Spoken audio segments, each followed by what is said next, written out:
Yang laki-laki suruh berdiri itu. Dek, ya laki-laki berdiri. Laki-laki berdiri. Syederalun sebanyak 100 etnis Rohingya direlokasi ke eks kantor imigrasi di Blangmangat, Kota Laos Mawe.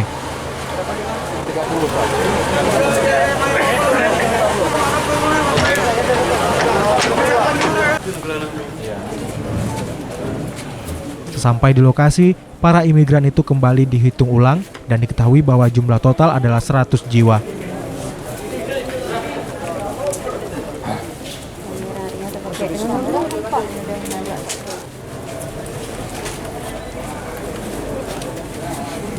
Selanjutnya mereka menjalani rapid test COVID-19 dan dinyatakan non-reaktif serta tidak menunjukkan gejala virus corona.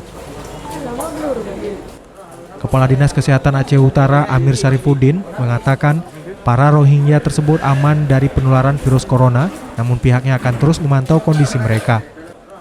Untuk sementara para Rohingya akan ditampung di eks kantor imigrasi sambil menunggu langkah selanjutnya dari pihak imigrasi. Dari Laos Mawe, Zaki Mubarak, Serambi On TV.